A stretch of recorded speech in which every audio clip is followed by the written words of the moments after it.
This is how to finally make a narcissist listen to you. You try everything to earn respect from a narcissist. You offer kindness, thinking that generosity might soften their heart. You raise your voice in anger, hoping that strength might set a boundary. You fight back, believing that resistance will finally make them stop. Yet no matter what you do, they cut you off mid-sentence, twist your words, gaslight your reality, and look at you as though you are beneath them. And in those moments, you wonder with aching frustration, what more can I possibly do? Psychologists remind us of a hard truth. Narcissists do not respect kindness in the way most people understand it. Acts of empathy, compassion, and self-sacrifice, values that normally invite reciprocity, are interpreted by the narcissist not as strength but as weakness. Why?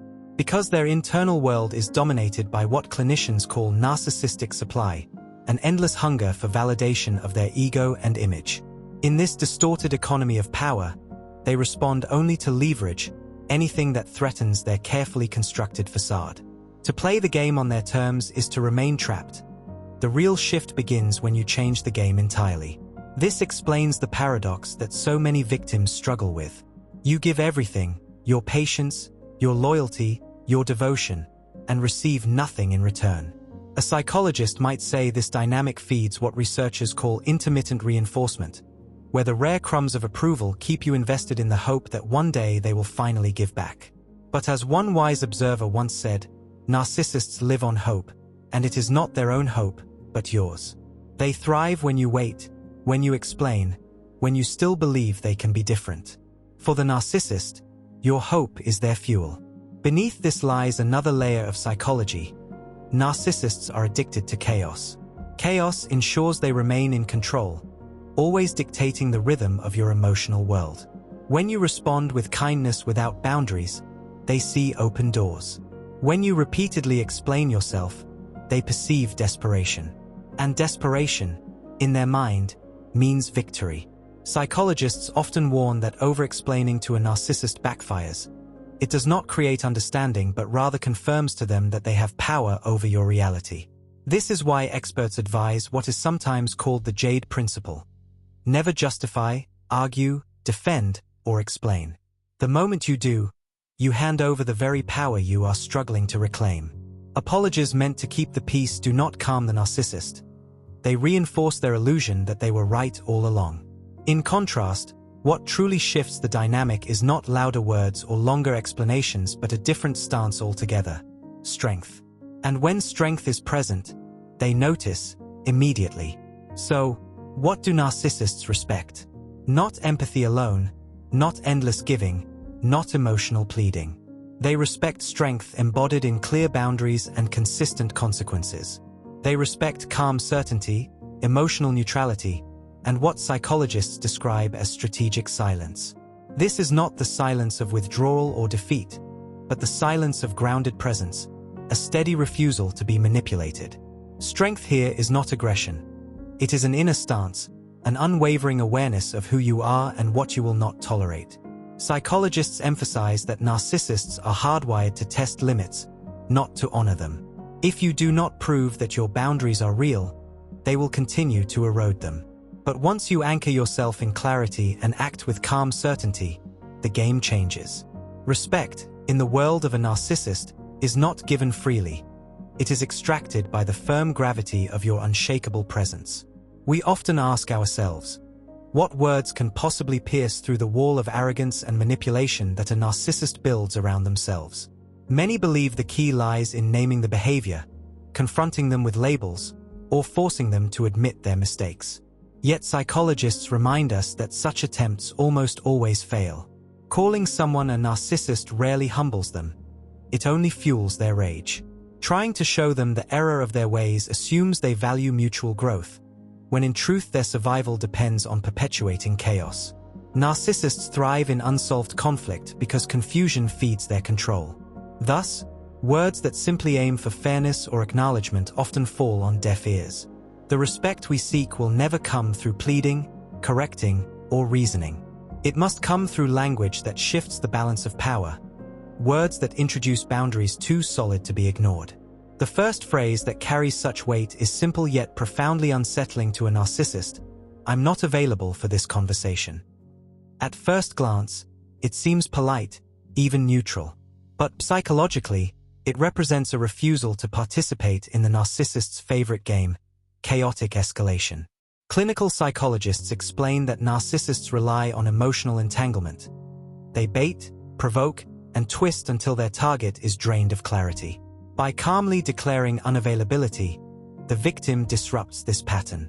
Predictably, the narcissist will retaliate. They may accuse you of disrespect, "Don't walk away from me," or "You never listen." These are classic gaslighting tactics designed to reframe their abuse as your fault. Here, psychology offers guidance. Do not defend, argue, or justify. To do so only reopens the door. Instead, repeat the phrase once, then walk away. In doing this, the victim demonstrates a powerful psychological shift, choosing self-preservation over endless entrapment. The impact on the narcissist is immediate. Stripped of their stage, they are forced to confront silence, which denies them their usual fuel. The second phrase deepens this strategy by removing spontaneity from communication. We'll need to communicate in writing going forward. For a narcissist, this is suffocating. Psychologists often describe narcissists as masters of manipulation in the moment, experts at twisting words, raising emotions, and planting doubt in real time. Written communication, especially with a time and date stamp, eliminates this arena. Every word is documented, every lie frozen in text, every threat preserved. This is why therapists and legal experts often recommend using tools such as email or parenting apps like Our Family Wizard or Talking Parents when children are involved. The permanence of writing introduces accountability, and accountability is the very thing a narcissist fears. The victim, in turn, gains both clarity and safety. By shifting dialogue into black and white, they create a record that protects them from revisionist narratives and emotional traps. Of course, the narcissist will resist this boundary fiercely. They may call you difficult, accuse you of being dramatic, or suggest casual alternatives like meeting at a coffee shop. This resistance is not about convenience, it is about maintaining control. Psychologists emphasize that testing boundaries is central to narcissistic behavior. Each refusal to comply is a psychological probe. Will you bend? Will you break? Do you mean what you say? The answer must be consistent and unwavering. No. And here lies a crucial truth. Boundaries without enforcement are illusions. If a narcissist ignores a written agreement, fails to provide required documents, or violates a court order, and you do not respond with the necessary steps, whether through motions, enforcement, or consequences, they will interpret silence as weakness.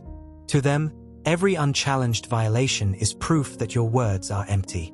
This is why boundaries must be paired with action. From a psychological perspective, boundaries are not simply walls we announce. They are structures we reinforce through behavior. Victims who fail to enforce their limits often find themselves caught in cycles of despair, wondering why nothing changes. But the research is clear. Narcissists respect only what is proven. When your words align with consistent consequences, you shift the narrative from chaos to order. The narcissist may not like it. They may rage, manipulate, or sulk, but internally, they are forced to recognize that this is a person whose limits are real. For the victim, this shift is not just about gaining respect. It is about reclaiming dignity, safety, and the possibility of healing. The third phrase, perhaps the most deceptively simple, yet profoundly powerful one, is this doesn't work for me. At first glance, it sounds soft, almost casual. But psychologists point out that beneath its calm surface lies a radical act of self-assertion. Unlike phrases that attack, accuse, or demand acknowledgement, this one refuses to play by the narcissist's rules. It shifts the focus away from their manipulation and onto your boundary. Whether you phrase it as "this conversation isn't working for me" or "this approach isn't working for me," the essence is the same. You are calmly withdrawing your consent from a destructive dynamic. And in the distorted psychology of a narcissist, that is a devastating move. Why does this work? To understand, we must remember that narcissists operate not from a moral compass but from what psychologists often describe as a supply meter. Every interaction is weighed not by truth or fairness, but by power. Who controls the narrative? Who sets the emotional tone? When you say, "This doesn't work for me," you subtly but firmly claim ownership of the frame. You no longer beg for validation, you dictate terms of engagement. Psychologists call this boundary-led communication, a way of reclaiming agency without resorting to confrontation. And though the narcissist may rage against it, somewhere deep within, they register respect. Not because they care about your well-being, but because in their world, control equals value, and you have just demonstrated control over yourself. The shift becomes even more potent when it is paired with calm, grounded energy. Victims often underestimate how deeply narcissists feed off emotional chaos. Like predators sensing vulnerability, they sniff out desperation in tone, urgency in words, and weakness in posture. But the moment you begin to embody calm confidence, in your voice, your timing, even in your body language, the dynamic begins to change. Psychologists often compare this to a child testing a parent's authority. If the parent wavers, the testing continues. If the parent remains steady, the testing eventually subsides. Narcissists are, in many ways, adults with the emotional regulation of toddlers. Their tantrums, screaming, sulking, threatening, are no more sophisticated than a 2-year-old flailing on the floor. But here lies the key: you observe without absorbing. You witness the storm, but you do not step into it. This is how psychological detachment protects you from emotional erosion. Naturally, when you refuse to feed the chaos, the narcissist will escalate. They will try new tactics, louder accusations, shifting blame, threats of abandonment. But psychologists caution: do not mistake escalation for failure.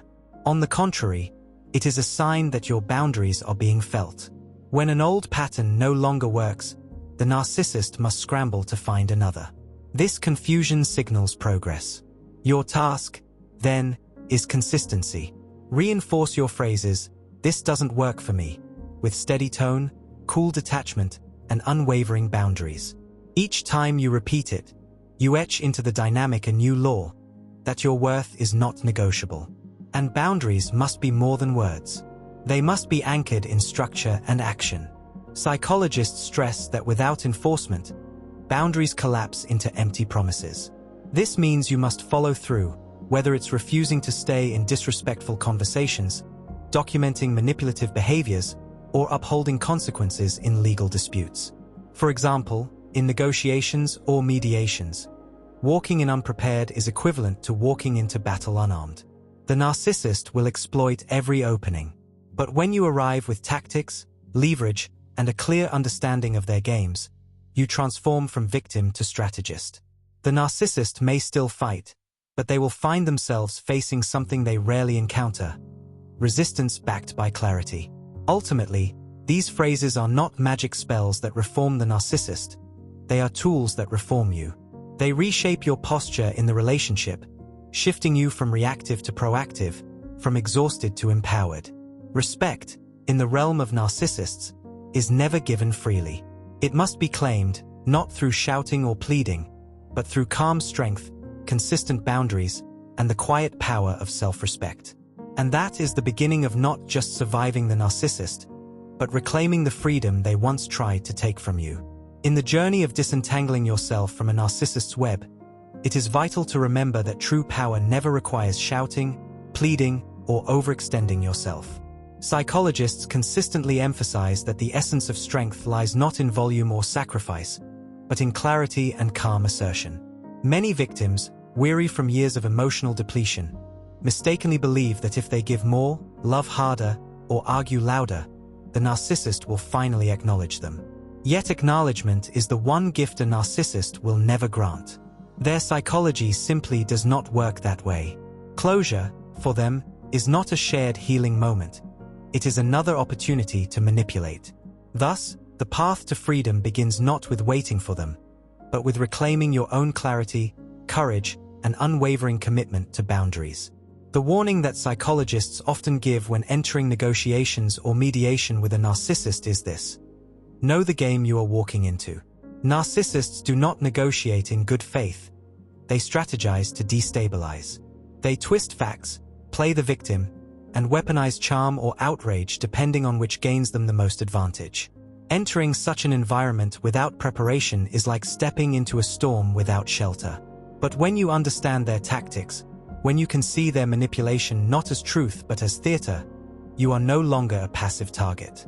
You become a strategist in your own right, able to neutralize their ploys with structure, documentation, and boundaries that hold firm even under pressure. And here lies the deeper psychological truth. You do not need their approval to validate your worth. Psychologists describe this as breaking free from the approval trap, a cycle where victims desperately seek recognition from someone incapable of giving it.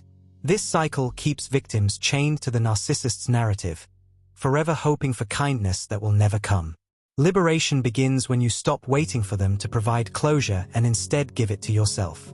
You choose clarity over confusion, courage over fear, and strategy over chaos. In that choice, you begin the process of healing, for healing is not found in their apology. It is found in your refusal to keep playing their game. Today is not just another day burdened by old patterns. Today can be the first step toward negotiating a new life, one that belongs entirely to you. Psychologists often remind survivors that recovery is not a single event but a series of small, courageous choices. The choice to hold a boundary, the choice to stay calm when provoked, the choice to prioritize your well-being over their chaos. These choices accumulate into transformation. You do not need their recognition, their validation, or their so-called closure. What you need is the courage to stand firm in who you are, the clarity to see manipulation for what it is, and the commitment to protect your peace. So let this be the moment you step into that strength. The narcissist may continue their games, but you no longer have to play. You can walk away with dignity, enforce your boundaries with quiet confidence, and build a future where your power is no longer contingent upon their chaos. The perfect day to begin is not tomorrow, not someday, it is today.